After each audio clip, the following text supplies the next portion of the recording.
right. Good morning, everyone. Welcome to our Embracing Complexity webinar on a shared understanding of funding system change. I'm delighted to welcome you. My name is Florian Roche from Ashoka and also representing Catalyst 2030 here.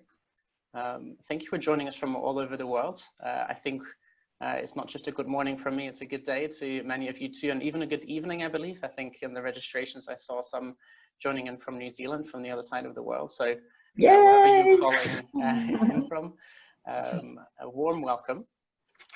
I will briefly take us through a couple of logistical points. We have 90 minutes scheduled for the session. It is being recorded, and we suggest that you switch to the speaker view setup, which should automatically come up when someone is sharing their screen, but even if not, that means you can see the speaker fully and don't have to find them among the many wonderful faces that you'll see in the gallery view. Please keep yourself muted.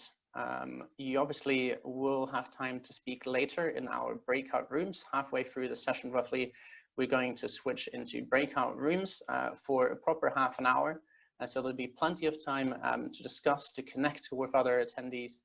Up until then, we kindly ask that you please stay muted. You're, of course, in the meantime, feel welcome to use the chat and to share your video. We always love seeing your faces, in particular your overgrown COVID-19 hairstyles, please. Do rename yourself rather than with the sort of number of participants that we have. If everyone posts in the chat their name and organization, that does take up quite a bit of space and really gets the chat crowded. So instead, we recommend that you change your name to your name and organization so that people can find you in the participant list. It's very simple to do. If you just hover over your video or find yourself in the list, then you'll see an option there to rename yourself.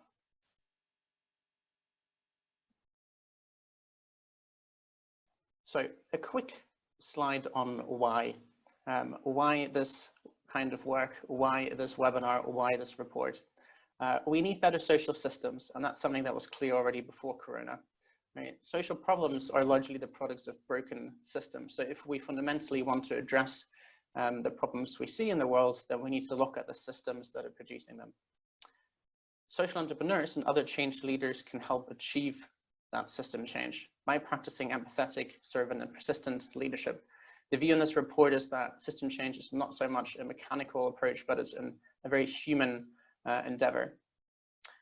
However, system change work is different from just delivering more of the same solution. So it's different from just scaling an organization or providing more of the same product or service. It requires different strategies, mindsets, and measures of success. And that unfortunately also means that there's not enough funding suitable for system change work.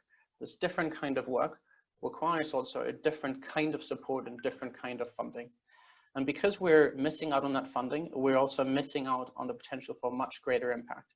So this is both a conversation about how much funding there is available for system change, but really it's also about how current funding is being provided and how that, if it was provided differently, would enable more system change. Now, one of the simple indicators that gives us a rough sense of how suitable funding is for system change is how unrestricted it is. And this is one of the figures we wanted to share with you from this report that gives us a very stark sort of insight into how unsuitable it is for the moment. System change work is long-term, it needs to be flexible, adaptive, and so it requires this sort of unrestricted funding. And on the left, you can see the share of funds that are unrestricted, and on the right, the share of respondents that have that share of funds available. And you see that almost 3/4 of the system change leaders that were interviewed have less than 1/4 of their funds available as unrestricted. And this is, this is a rather skewed sample. This was a survey among global system change leaders who are already successful in this regard.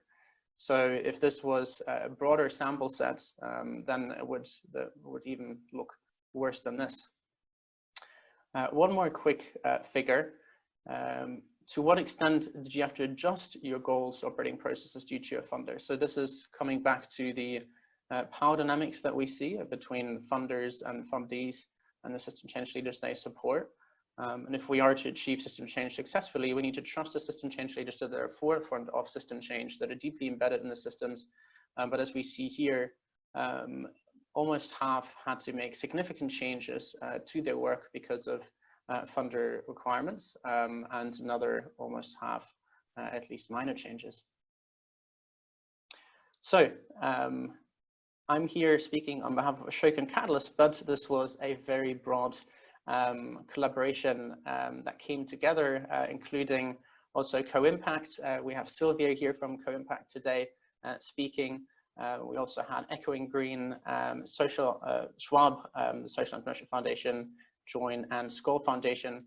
The whole process was facilitated by McKinsey. Katarina Wagner from McKinsey is joining us today as well and presenting the principles of the report, and Systemic helped in the facilitation as well. So what this report is trying to accomplish is simply a broad consensus. It's not adding new insights to the field, so there is plenty of literature out there already, but it often has different definitions, different approaches, different language around system change. And so this report is very much meant to show that there is, despite the sort of variety, there is a broad consensus among practitioners, represented by the likes of Catalyst 2030. We also have Megan Falloon, one of the system change leaders from Catalyst 2030 speak, funders and intermediaries. It was based on over 60 direct one-on-one interviews. It had over 110 responses from system change leaders to the survey and reviewed over 70 reports and other written resources. So while the report tells us what would support system change, what kind of behavior would support system change really well, it doesn't yet tell us how are we going to get to that point. So we're here to learn from you. That's why we have these wonderful speakers share a bit more about the report, and then breakout sessions to learn from you and for you to have an opportunity to share your insights that you have gathered over time as well. Now, it's my pleasure to introduce the speakers. We will first hear from Katarina Wagner from McKinsey, a summary of the report. Then from Sylvia Bastante, the donor perspective from Co-Impact, a brilliant system change funder. And then the practitioner perspective from Megan Falloon from Barefoot College International. And then I'll come back and introduce us for the breakout groups. Let me just start by saying a couple of words about myself. My name is Katarina Wagner. I'm an engagement manager at McKinsey in our Berlin office, and I led the team that actually did all this research and compiled the different perspectives that Florian has just mentioned. Now, what we did in the report is mostly targeted at the funders. So any organization that supplies resources or provides resources to systems change leaders, whether that's simply monetary resources or also some kind of other support. And what we've done is we've aggregated a lot of the consensus that's already out there into 5 recognizable principles to sort of find a common language for the different ideas that are already being supported. We've also attempted to add examples of what that could look like in practice, but these are by no means comprehensive. So as Florian said, it's a really good opportunity to add on more in the conversations we'll have in the breakout groups. Now, if we could move on to the next page, let's have a quick look at the 5 principles that we've defined. Emily, could you just move on one? Thank you. So we've identified 5 principles. If they seem somewhat overlapping, that is on purpose because they are all interconnected. Let me quickly take you through them. So the first one, really embracing a systems mindset, looks at the funder organization itself and their understanding of what supporting systems change really means. Then the second principle, supporting evolving paths to systems change, really talks about the fact that systems change is long-term, and it's often not clear in the beginning where the path will end up in the end, or how it will get to the larger systems change goal. Principle 3 talks about the relationship between a funder and the organization they are supporting. Principle 4 then more explicitly talks about the long-term time perspective. And Principle 5 then takes that entire relationship between funder and organization outward and also looks at the ecosystem. And I'll take you very briefly through each of them. More detail can be found in the report, so if you're interested, please feel free to really dig in there, but I'll try to keep it short for now. So Emily, if we could move on one more page. Thank you. So the first one, as I said, embracing a systems change mindset really starts with the organization itself. So first of all, being really clear about the systems you are interested in as a funder, and being clear about how the actions you take influence the systems you're interested in changing. So considering yourself part of that system. Then once you've understood that, moving on to what does that mean for your organization as a whole? What does that mean for internal, stay with the first one, thank you. So what does that mean for your organization, for your processes, for the incentives that your staff has?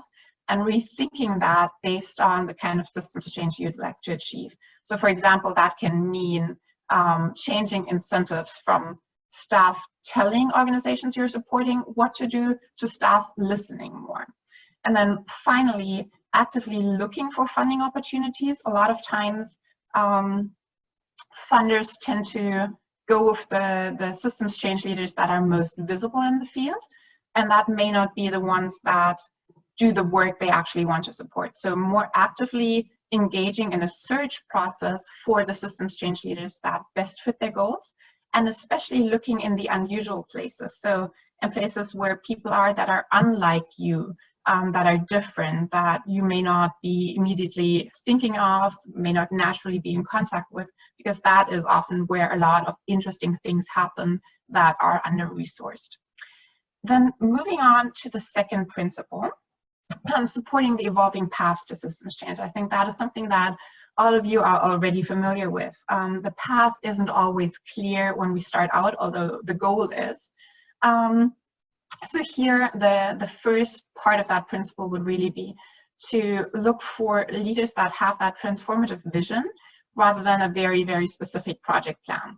That may sometimes go against the intuition of funders, because project plans and defined milestones and so on give security. They feel like they're less risky, but they also limit what's possible in the sense that someone who has a really transformative vision may not be able to articulate what the individual steps might be, but that vision might still be what you really want to support. Then supporting that vision and the people who are working towards it through learning and capability building. So providing resources not just to implement programs, but to also reflect on them, to learn from what maybe hasn't gone so well, and to embrace that culture of, well, maybe we didn't get it right the first time, but we learn from it and we'll make it better the next time. So building that learning and capability building culture. And finally, encouraging collaboration among systems change leaders. So what do we mean by that? A lot of times there is a perception among systems change leaders that it always has to be them doing things. And questions they're being asked tend to be, what's different about you? How do you add value? What's special about you? But really, maybe the mindset should be rather, how can you work with others? How can you build on what others have done to, first of all, increase efficiency, because there's no need to reinvent the wheel every single time, but also to think more collaboratively as a system about how can different kinds of organizations, different kinds of players build on something larger together. Then moving on to the third principle. So this one really looks into detail at the relationship between the funder and the systems change organization they are supporting. Florian has already mentioned there definitely is a power dynamic. We've seen that in a lot of the survey responses and also in the interviews that we've done. and whether that's very explicit or only implicit, because supported organizations feel that they have to comply with whatever funders are suggesting, it exists. So it's important to acknowledge that and be very, very transparent and explicit about that you want that to change. So for example, making clear that critical feedback or constructive feedback will not be held against an organization, but it rather is a sign of both partners wanting to work on a relationship together and building that. The second looks at how do funders support the organizations they want to support. A lot of times that is also more of a push mechanism, where funders think, you know, this and that might be helpful to the organizations we support, so we'll offer it. And then systems change leaders sometimes feel compelled to accept the offers, although that might not be what they really need. So turning that around into more of a pull mechanism, where funders listen to systems change leaders and ask them, what is it? What kind of support would they need? And then offer that. And finally, being mindful of limited resources, that meaning a lot of the built-in mechanisms, be it for applications or also reporting, require a lot of resources from systems change leaders. And a lot of that could be made more efficient. For example, if different funders align on one reporting format, that is also helpful, not just to the funder, but also the organization doing the reporting. So really thinking about these kinds of elements from scratch and making sure that it isn't just something that a funder puts onto an organization, but really something that embraces the partnership element. Now, moving on to the fourth principle. Thank you. That one looks at the time component. So we've already talked about how systems change is long-term.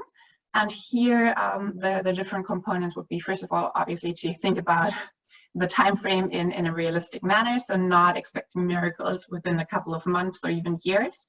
A lot of the systems change leaders we have interviewed said that they would need at least 6 years, rather even 10, to achieve the kind of change they're working towards. And that implies a very different relationship between a funder and the organization they're supporting. It's a lot more long-term, it's deeper, it's more intense. Then acknowledging and being comfortable with the change that will happen through such a long time. If you look at how even regular private sector organizations can change over 10 years, that same thing might happen with a systems change organization, also as the system they're trying to impact changes. Being comfortable with that and embracing that change is something that really is an evolution towards the goal rather than an unplanned change that, you know, jumbles things. And finally, encouraging realistic ambitions. So that is a very fine line between being overly ambitious and thus unrealistic and not being ambitious enough. So having an open conversation between funder and systems change leaders about what really can be achieved and what may be one number too large, or maybe also one too small. So depending on where the organizations stand there, having that conversation about should it be more or should it be less. And finally, looking at the outside world. So principle 5. Emily, if we could move on one. Thank you. Just one. So this one looks at not just the collaboration between a funder and the organization they are supporting, but also the other stakeholders. And that would, first of all, be other funders, but then also stakeholders like government entities, for example, that might be crucial in really making the long-term systemic change happen. So here, I've already mentioned that in the funding and in the reporting and application section, aligning with other funders on processes, for example, but also on the kinds of resources that need to be invested to make sure that this really is to the biggest benefit of the organization that's being supported, rather than each funder pushing their own model. Then building networks. A lot of the funders have amazing networks that are much less accessible to systems change leaders, especially when they're just starting out. So thinking about which kinds of contacts in one's network might be helpful and might be a good connection to make, and then really proactively suggesting these introductions, because systems change leaders may not feel comfortable asking, but again, also figuring out which kinds of contacts are really helpful to them, and then proactively introducing them. And finally, leaving the leading role to systems change leaders, meaning when there's a spotlight, a lot of times it is a lot more useful to the systems change organization than to the funder. The funders tend to already have good name recognition, good publicity, good contacts, and leaving a spotlight in whatever kind of setting, events, award ceremonies, and so on, more to the systems change leader than the organization supporting them, can really make a difference. And with that, that's been our short ride through the 5 principles. There's a lot more detail in the study, so if you do have questions, either look there or feel free to reach out. Brilliant. Thank you so much, Katarina from McKinsey, for this presentation of the report and the great work that you and your team have done in writing it. It's now my pleasure to hand over to Sylvia, who is the Chief Philanthropy Officer at Co-Impact, a leading system change funder. So we're excited to hear from Sylvia how Co-Impact is already embracing these principles and is reacting to the current COVID-19 crisis that we find ourselves in. So Sylvia, over to you, and I think your slides will come in a moment as well. Thank you so much, Florian, and thank you, Katarina, for that great introduction to the report. For those of you that do not know Co-Impact yet, we're a philanthropic collaborative that brings together philanthropists and foundations and others to jointly support systems change initiatives in the areas of health, education, and economic opportunity, focused on the global south. And Co-Impact was expressly created to support systems change. In our perspective, far too little funding is provided in this way. Most funding is still very restricted, very short term, and relatively small amounts. And we wanted to actually deliver the forms of capital that we know from social change leaders and systems leaders that they actually need to make very significant impact in our world. If we can go to the next slide. I think I've covered this. Moving on to the next slide. One of the things we did relatively early on in Co-Impact is we published our handbook, which is our approach to how philanthropy can be supportive of systems change, but also how we aspire to behave with our program partners, which is our preferred term for grantees. In it, we outline 7 philanthropic practices, which are very similar and also help to inform the Embracing Complexity report that has just been presented. And what matters to us is actually how do these practices translate into how we engage with our program partners. We are very mindful of the power relationships in philanthropy, and in the way that we work with program partners, we see them and the governments that they're working with as the leaders, architects, and drivers of the deep change they seek. And our role as funders is very much a supportive one, not a directive one. So here you will see 6 ways in which we engage with our program partners. The first one is having them be in the lead. As I said, it's very much about the funders taking backstage and being supportive. What's important as well is to find those leaders and those organizations that already have the experience and the track record to make this type of transformative change. And back to a point that Katarina raised as well about finding, the organizations and the leaders and trusting them. In our experience, most social change leaders do not start out as systems thinkers necessarily. Some of the organizations that we support have been working in their space, in their field for 10, 15 years. And it's all usually towards the end of this time period that they start thinking with a systems mindset and seeing how they can really transform the situation. The second point is about providing comprehensive support. As I was mentioning, we offer longer term grants and a host of other non-financial supports. Our grants range from 10 to 25 million over 5 years. And they also include, very importantly, an amount for strengthening organizational coherence and capabilities. So a lot of funders are very restricted on this point, and they say, we don't want to pay administrative costs, and please do not use any funding whatsoever to grow and strengthen your organization. And we actually think that systems work requires strong leaders and strong organizations, and we're happy to support it. The third point is about reducing burdens. So program partners are sometimes reduced to a role of subcontractor for the funders, in which they're implementing bits and pieces of what the funders want, and not necessarily what they see as the best and most significant change that they could do in this world. And this comes down all the way down to reporting, right? How does it make sense for a social change leader and organization to report to 30 different funders in different formats, in different timeframes for relatively similar work? All the funders that have joined us, and by now we started with 5, and we now have over 35 funders at different levels. They all agree to single reporting from the program partners that we support. The next point is about being flexible. As Katerina was also mentioning, the outcomes is what we're committed to, but the path to get there will actually change along the way.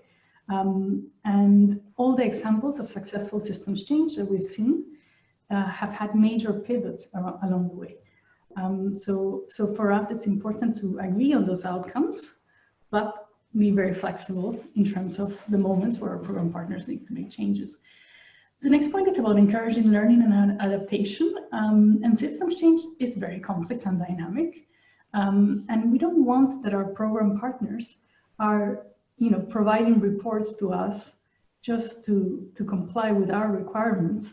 We see learning and adaptation as an inherent thing that they do to improve their work. So it's about using data to assess the progress and make course corrections. It's not about painting a glossy picture to your funder because you're scared that if you don't say that everything is going according to plan and that you're reaching all the milestones that you had said you would reach, that they will pull the funding away.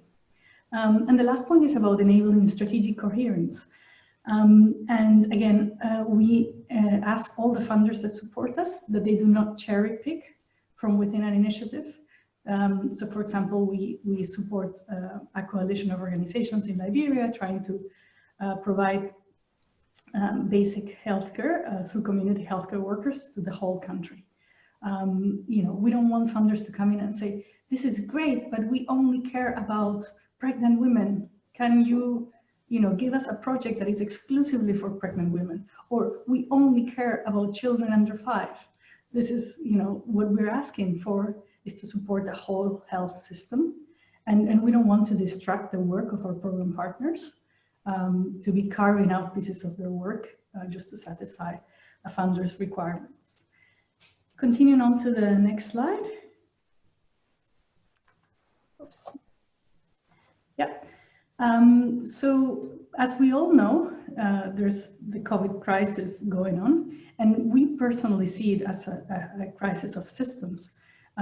It's in some ways it's pretty obvious to us, given that it's not only the health systems that are suffering, but also, for example, the education system, and it's lack of investment in systems, and it's those countries and societies that don't have as developed systems that are suffering the most at the moment. So for us, it's pretty obvious. However, interestingly enough, we haven't seen that many more funders come to funding in a systems way, and I'll tell you a little bit more about that later. But what's important to us is what principles guide our response to our program partners in the circumstances. And we have 5 principles. What you will notice is that they're not that different to what we do in our regular work. They're more tailored to COVID-19 and to the present moment, but they're very much in line with everything that I presented before. They include active listening, and especially listening more than we talk, showing empathy, understanding that people react to the circumstances in many different ways, also shaped by their own personal experiences and their past. Being supportive, asking, as I've said before, how can we be supportive? And very importantly, not imposing what we think would be helpful for our program partners, but really taking it from them. And if they say, you know, right now we just don't even want to talk to you, that's also perfectly fine and we accept it. Being flexible in terms of their plans, their reporting, their milestones, and assure them that our funding will not be pulled out just because of the current circumstances. And supporting their own fundraising, we actually connect our program partners to other funding opportunities. We developed a systems response fund to support 2 of our program partners that work on health. More details are on our website. And thankfully, we've been able to channel millions of dollars as well to some of them. Moving on to the next slide. So I wanted to take a step back and discuss the role of philanthropy, both in the current crisis, but in general, you know, in terms of funding systems change. So the first point is whether we're seeing a greater focus on systems change versus not. And in our experience, you know, before COVID-19, obviously we're funding in this way the collaborative of partners that brought the Embracing Complexity report certainly have this mindset, but we haven't seen a very significant funding flowing in this way yet. And part of the purpose of Co-Impact is not only to support the systems change initiatives and hopefully have impact on millions of lives, but it's also to influence the sector to deliver more funding in this way. The next point is about the crisis and humanitarian response. So we're seeing a number of funders that are stepping in for the rapid response, especially in low and middle income countries. And we believe that it's actually local philanthropists that are best placed to do this, but also very importantly, local organizations that are the best positioned to do this type of work because they have the knowledge, the influence, and they know what's happening on the ground. We have seen cases where you know, international funders want to step in and do things in their own way. And from a systems perspective, we always say it's much better to strengthen the existing systems and to give the support to the local organizations that actually know what they're doing and what's necessary. On a global level, of course, there's larger initiatives and there's a big on public health. And many international funders are also supporting, including some of our partners like Gates and Rockefeller Foundations. Then we come to the existing philanthropy response. And in terms of the existing philanthropy response, what we've seen is many funders affording this level of flexibility to their grantees, or in our case, we call them program partners. And we're not alone in this. We have signed the Council on Foundation and the London Funders Pledges, and they both say in different ways how important it is. Beyond that, there's the question of whether they are increasing their funding. And again, we've seen many funders that are willing to do so. Especially they've developed this kind of rapid response funds, or in some cases, they're giving a stipend to their program partners or to their grantees, to even no interest loans in some cases. And again, we strongly advocate that the best way is to help strengthen the underlying systems. And then finally, we come to the point of the economic impacts of COVID. And there's obviously no doubt that COVID is having a huge impact on the economies around the world. And here there is a distinction up to a certain point between those funders that have their funding committed in advance, so for example, privately endowed foundations, versus others that have to fundraise every year for what they do, including fundraising foundations or corporate foundations, or even governments and multilaterals. Many funders set their funding 1 year in advance. So for some, it's difficult to shift. But the bigger question is what happens in 2021 when returns on investment are not as significant even for the endowed foundations. And what we saw after the financial crash in 2008 was that giving fell by 11% in the UK and total giving fell by 7% in the US. the figures, I mean, I could cite the sources, but in general, we know that funding will probably go down next year. But what's interesting to us is that aside from the very real, intangible economic impact, the issue is willingness to give as well. And we've had a number of conversations with funders that, despite not being affected economically, simply do not feel that now is the time to make any new commitments, or who feel that their funding really needs to go to something super concrete, like buying protective equipment and sending it to developing countries. And the last point I wanted to make is about long-term response. I mean, and the truth is, here we all have absolutely no clue how this crisis is going to change. Not only how our program partners work in low and middle income countries, but also the role of philanthropy. Will we be able to shift, the power dynamics that I discussed at the beginning? Will we see a greater focus on social justice, equity, fairness?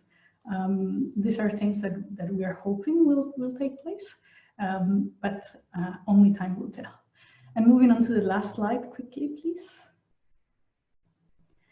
In closing, I just wanted to leave you with two quotes that underpin this point about supporting systems. The first one is from the World Health Organization Director General, and I'm not going to read it because you can see it there. And the second one actually comes from the Embracing Complexity report, which I was reviewing recently. And only in January this year, we wrote in the preface, "Together we can change the system of funding transformative change so that humanity is better equipped to address the urgent challenges we face." And only in January, we had no idea that we would be facing even greater challenges only a few months later. But I personally have hope that if funders do come together and understand the importance of systems and are willing to provide the funding in ways that are necessary, we can collectively have a very significant impact. Thank you. Thank you very much, Sylvia, for this funder perspective. I'm now pleased to welcome Megan. Megan Falone is the Director and CEO at Barefoot College International. She will share from a practitioner perspective why focusing on system change is important, how system change work is different, and how system change work needs to be funded as a result. Megan was also together actually with Sylvia and Katarina at our launch event in Davos when we first published this, and spoke very passionately in our discussion. So I'm really excited to have you here again, Megan, and your slides are up now too, so over to you.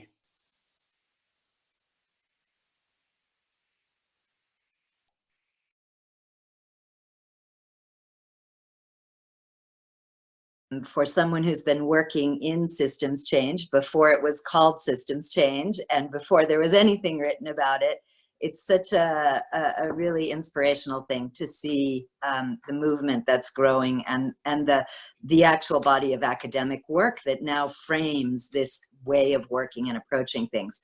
So I just thought what I did at Davos, which people seem to find interesting, was to hear a really practical description of a systems change initiative, so that you really can kind of ground yourself in what it means and what it looks like. So our systems change initiative started with a sort of absolute realization that the system of education does not work in the developing world for rural women. It does not serve them. There's a lack of any infrastructure institutionally that offers opportunities for learning targeted at strengthening economic outcomes, agency, and environmental stewardship for women who have never been in school or who have either no or low literacy. And so there are many, many people who do different types of skilling, but they don't approach it in a truly holistic way, in the way that all of us have gained agency and the facility to learn and approach new and different kinds of challenges with critical thinking skills. So in short, we believed that women really needed to gain confidence, competence, and belief, so that they were able to then play a really important role in their communities, in their districts, regions, countries, and other ways. And so we really looked at how do we solve a problem by using a problem. And so that problem, if you go to the next slide, that we decided to anchor this systems change initiative in was the issue of access to energy.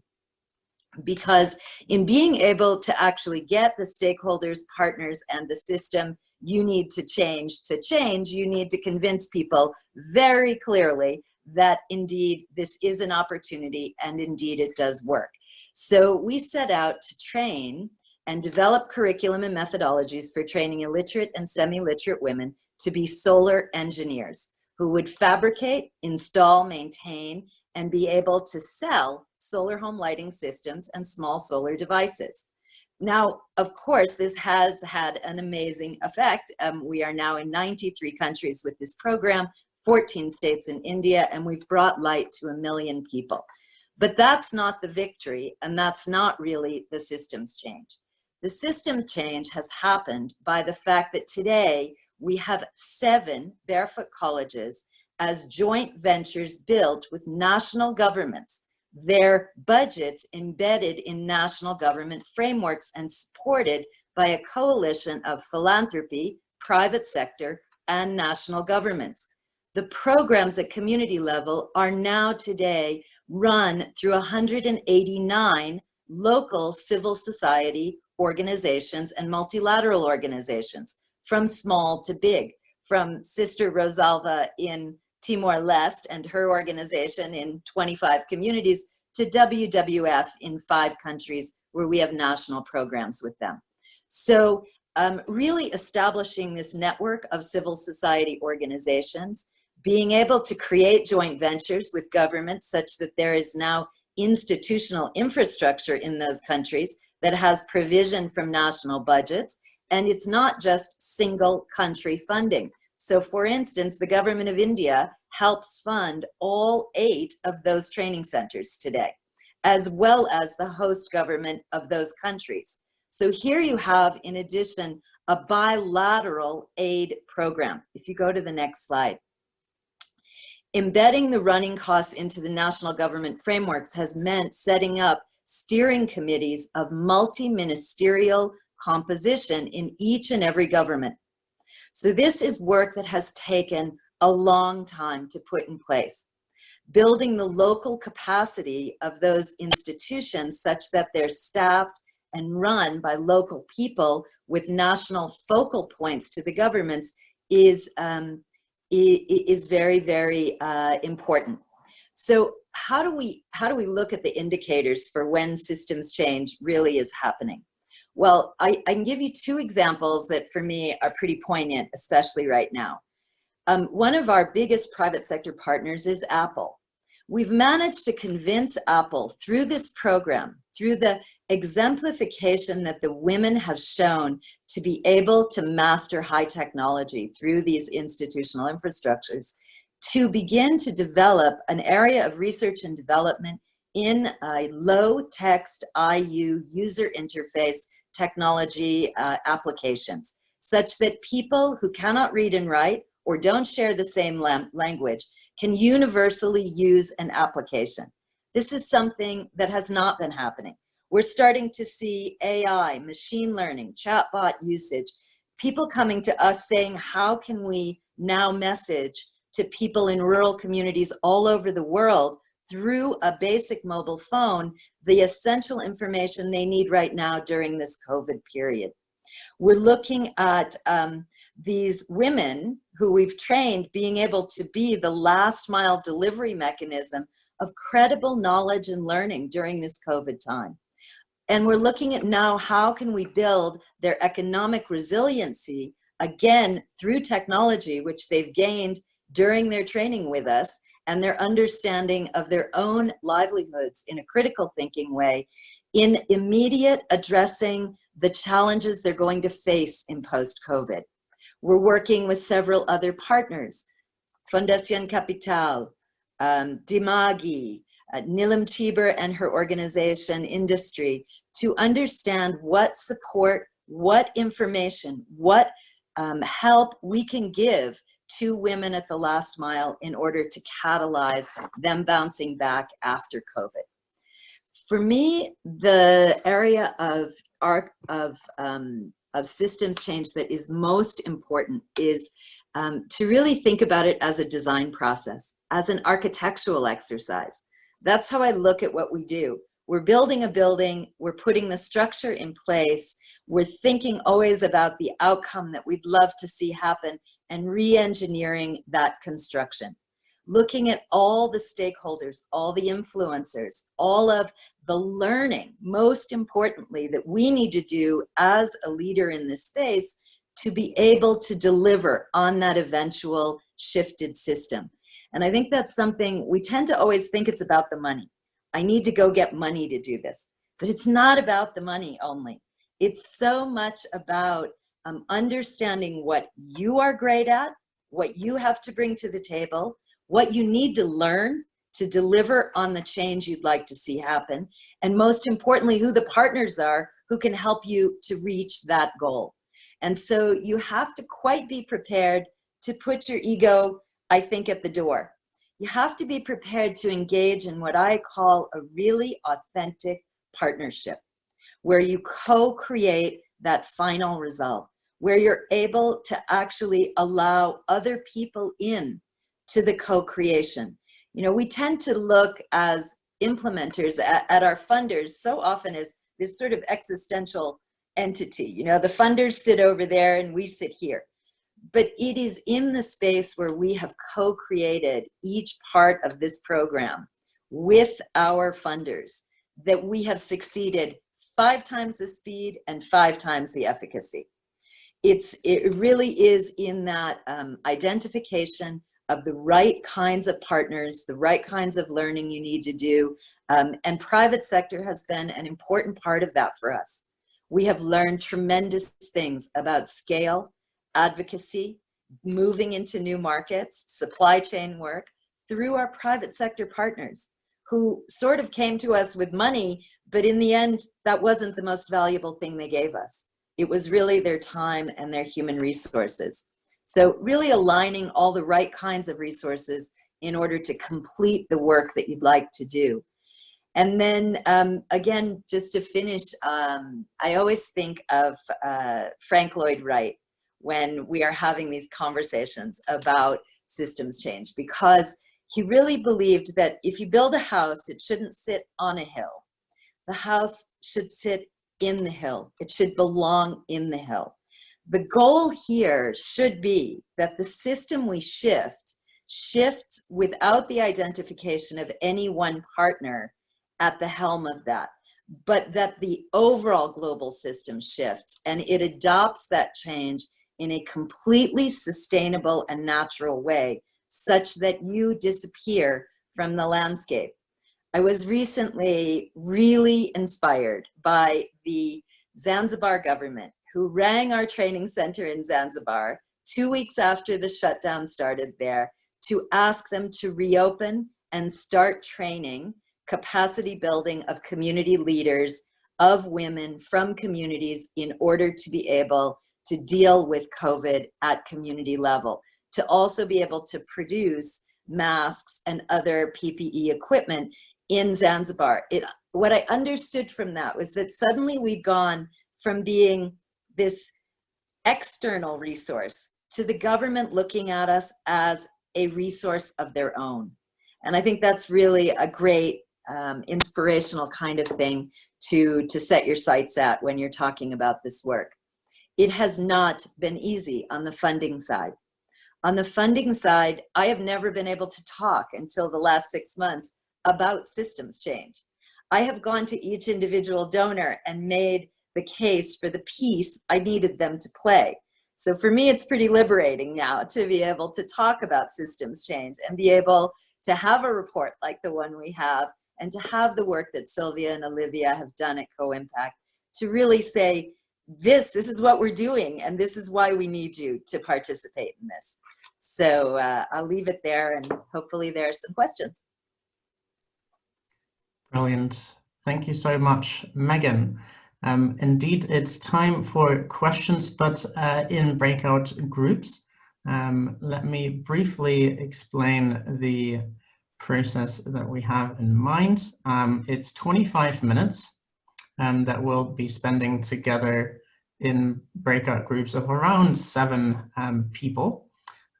We'd love you to briefly introduce yourself, just say where you're calling from and what question or interest brought you here. And then 2 questions for you, 10 minutes each. What are you or funders of you already doing to implement the 5 principles? And what are you considering or planning to do next to implement the 5 principles? And what might help you, or how might you be able to support others in being more supportive of system change? We have a Google Doc link that I'm going to share in the chat in a moment. Let me stop sharing so I can easily post here, where we will be taking notes. This should be it. So I have copied in the chat, again, the questions and the principles, but you also see a link to a Google Docs here, where we would love you to share your name, organization, and comments that you make during the breakout groups. We tried this earlier this month with about 300 participants and ended up with lots of pages of brilliant insights. It's a great document to also go back afterwards to see who else was here and what thoughts they'd like to share. So we do really encourage you to share in there. Some of you will have facilitators in your room. They will make themselves known. But otherwise, if you don't, then we trust the distributed leadership that you will take it forward yourself. All right, and with that, I'm going to invite you all into breakout rooms. You should be finding an invitation now. We hope you enjoyed it. I saw a lot of action in the Google document. That's brilliant. So that should be a great document to go back to afterwards as well, to read what others have said. But let's hear some quick voices now. I don't know if maybe before Sylvia and I close, maybe Megan or Karen perhaps, would you like to share just in 1 minute some brief reflections from your breakouts? Wait, Megan, I will. Okay, I'll go quickly. Really interesting group, very international, which is amazing to see always.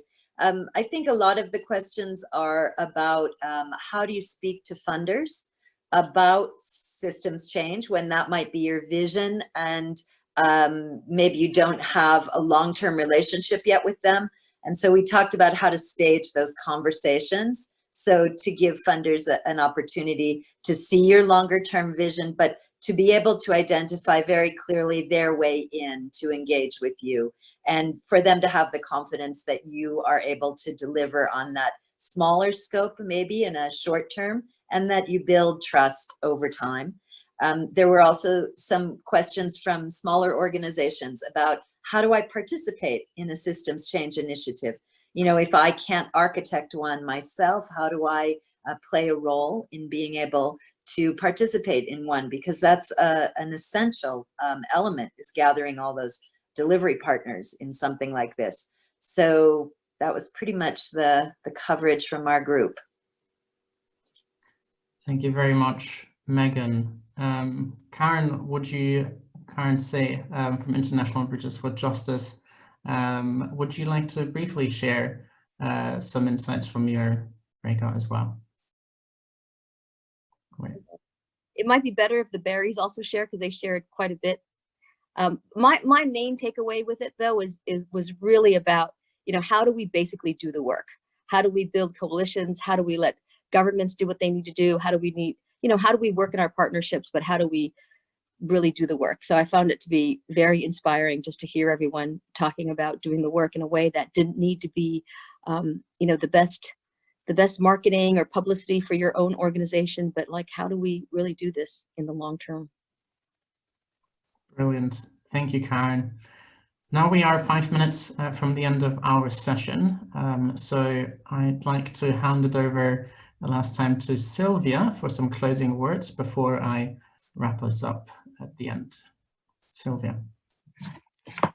I don't have a lot more to say, rather than thanks to everybody for your participation. I find this conversation very refreshing, including the one we had in our small group. I love the fact that systems change as such is becoming a more used term, not only because of the wording, but actually because of the meaning behind it. And the fact that I do believe that if we all pull together, we can have so much more impact in this world, which is ultimately what I think all the systems entrepreneurs and the funders are looking for.